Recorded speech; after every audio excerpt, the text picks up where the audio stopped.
Hi, y'all. Let's talk about that dastardly Confederate flag.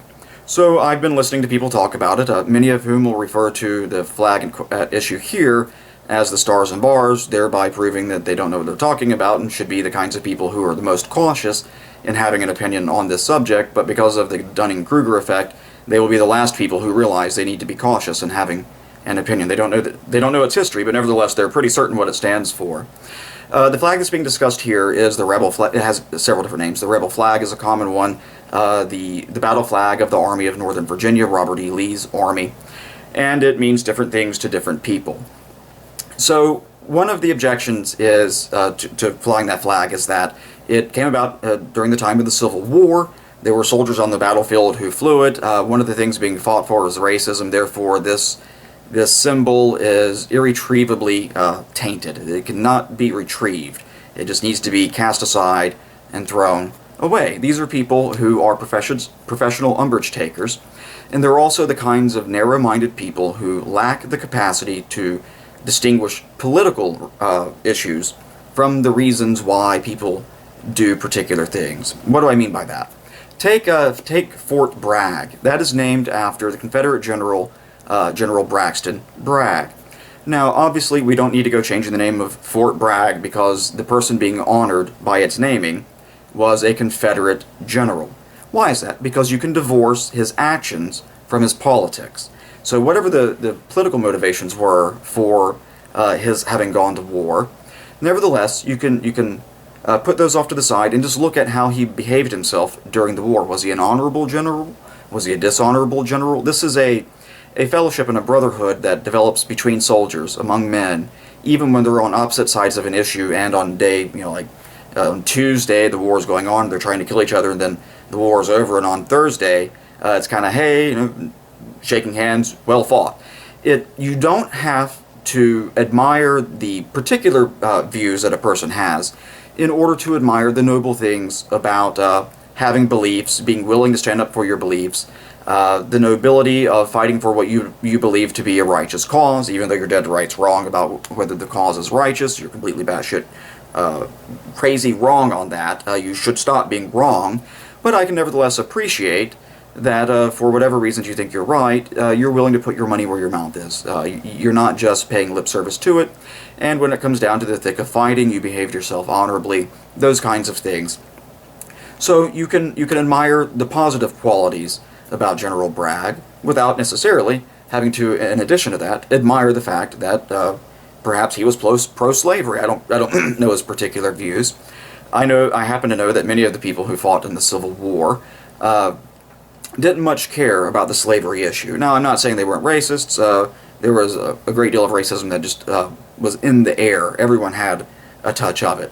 What I'm saying is that they didn't think it was a particularly good way to run affairs. They thought it was a moral evil, and that in the fullness of time, that the institution of slavery would go the way of the dodo. Unfortunately, many of them had religious commitments, which meant that they would just wait for God to come down and do it. I guess not working out that, instead of waiting on God to do it, we could just abolish it now. But instead, they had those views. But they didn't go to war just over that, or even largely over that. They went to war and fought over the notion of states' rights. That's why it's called the rebel flag. It's the resistance to centralized authoritarianism. Now, of course, the reason you might want to resist an authority is because you have very devious purposes, or it may be for very enlightened and noble purposes. You get no guarantees with liberty. That's one of the bad things about liberty. You let people be too free, some of them are going to do horrible, horrible things, and that's not good. Nevertheless, you can still support the idea of resisting centralized authoritarianism, the likes of which of Nazi Germany. We'll return to that in a few minutes. While nevertheless opposing all of the bad things about it, while nevertheless recognizing the benefits of it. And so when people look at the rebel flag, many of them think of it as something that's just a resistance. It's about individualism, it's about states' rights, or the resistance to what they see in many different ways as being minor forms of tyranny, or even maybe some major forms of tyranny. Now, of course, there are also racists who fly that flag. So what you have at bottom is a flag that has a little something I like to call history. Some of it good, some of it bad. And there's no reason that you should point to the bad parts of its history to deny the existence of the good parts, any more than you should point to the good parts to deny the existence of the bad parts. Unfortunately, there is a group of people, the professional umbrage takers, who want to point to the bad parts of its history to say that that cashes out all of the good that ever could possibly be associated with that symbol. So, Hip Hughes' history, he has a channel here, I'll link to it below, did a video talking about this, and in it he said something which I thought was a little silly. He said, sometimes it's better to be kind than right. And if that's true, that same argument cuts against the people who want to take it down. You know, suppose that you're right, that it has this horrible history and that it really offends a lot of people. Yeah, you're right. I can grant that you're fully right. But can't you just be kind and let the overwhelming majority of people have their way? I mean, anybody can play this game. It's just not a good game to play. So you want to argue it on principles. One of the principles he adverted to was the fact that it has a horrible history. And many people, when they look at that, they see that horrible history, and it causes them offense. That is absolutely true. But let's see where that argument goes. Should we rename Fort Bragg? For that matter, should we no longer allow to fly over the state houses in this country, and the White House indeed, the United States flag? Before the Confederate States seceded, the United States flag flew over the state house in every state, and in the southern states it proudly flew over the states and the institution of slavery. It has a history too. It sat right there, standing pretty, silent vigil over this horrible oppression of black people in the South. And after the war was over, guess what returned? That very same United States flag that stood quietly, presiding proudly over the Jim Crow laws that were being used to oppress black people in the South after the war. No, of course not. Because the flag has a history. Some of it good, some of it bad. For every person who can point out the fact that it stood proudly over slavery, I can say it also flew on the ships at the invasion at Normandy. So it has stood standing proudly when some evil things have been done, and it stood standing proudly in the service of the highest noble purposes that humankind can ever embark on. It represents a lot. And people, when they look at it, will see what it is they want to identify with respect to history. Now, in the case of racists, obviously, that's bad. With respect to people who want liberty and freedom for human people, as opposed to fish people, I guess, for humans, that is a good. Anyway, let's think about that Normandy, and let's think about symbolism and Nazi Germany. When you talk to the average American, and you mention the swastika, their extent of knowledge on the swastika goes about as far as saying, oh, the Nazis had it, and skinheads use it today. Absolutely true. The Nazis used the swastika. Skinheads today use the swastika. Racists today use the swastika. Now, of course, the swastika has a very lengthy history, 100 centuries of it, at least. Those are the earliest etchings of it that can be found in the archaeological records. About 10,000 years of history. Some of it good, some of it bad, most of it pretty good, for noble purposes. Learning, wisdom, enlightenment. Various religions use it for various purposes. Even today, if you fly, if you're an American and you've never left the country, fly to Asia sometime. You get off the plane and you will see fucking swastikas. Like in Korea, you'll see swastikas plastered all over the place. You'll be like, holy shit! I've time warped back to Nazi Germany on Oriental designed buildings. What's this all about? It's because it doesn't represent that for these people, even though they are aware that the Nazis used it to represent the Nazi ideology.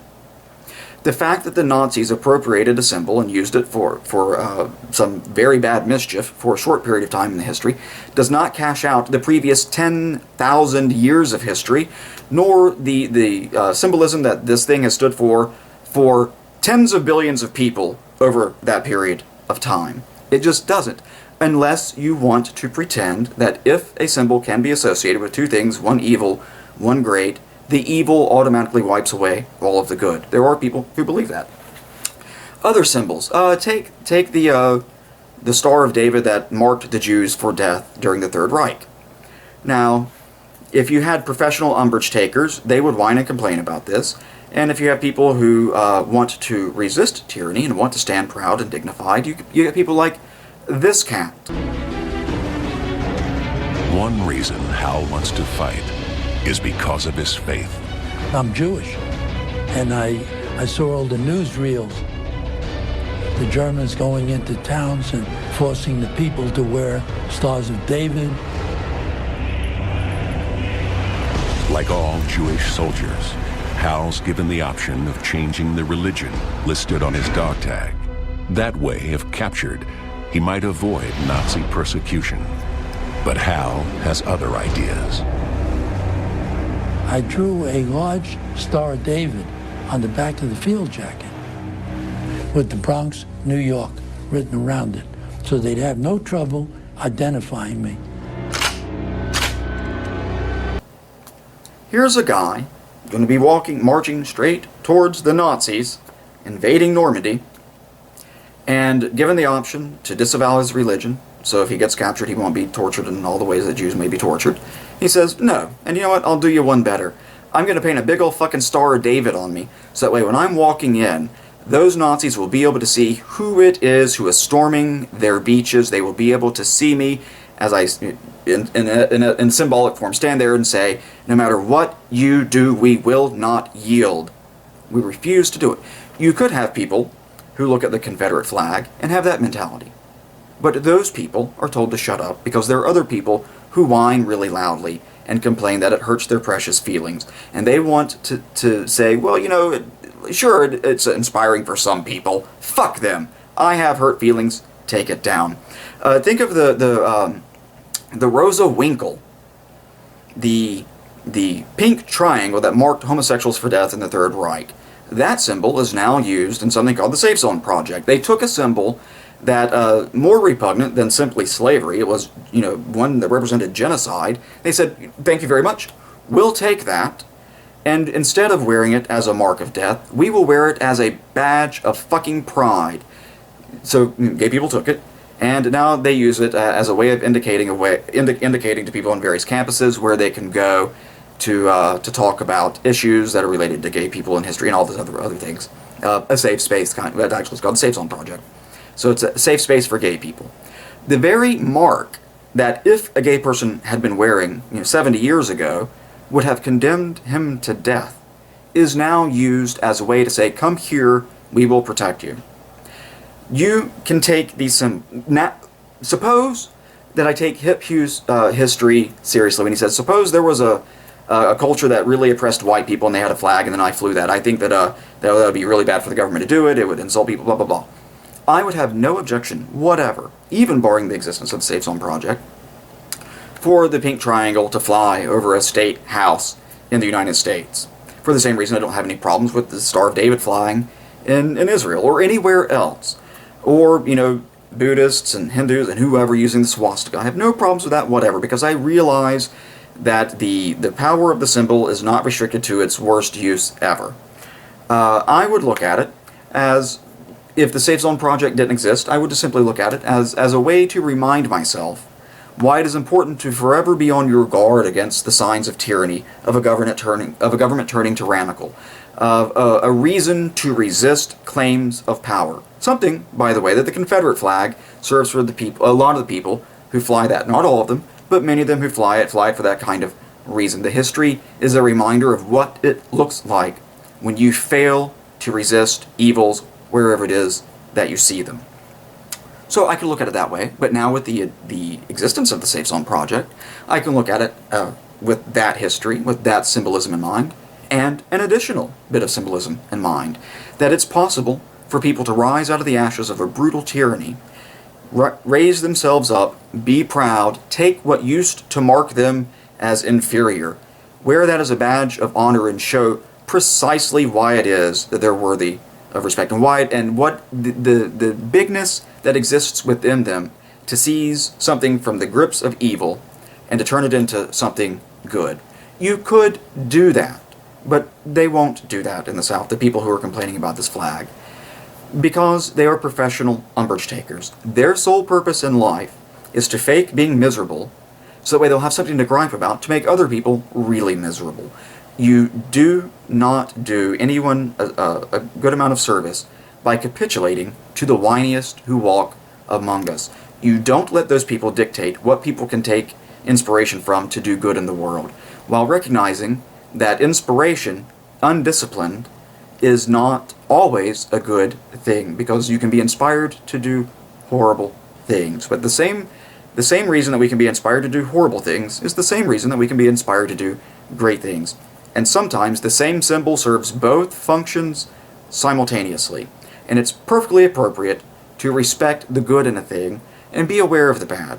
But they say no. We need to erase history. We need to pretend that something is no better. It can never be any better than its lowest moment.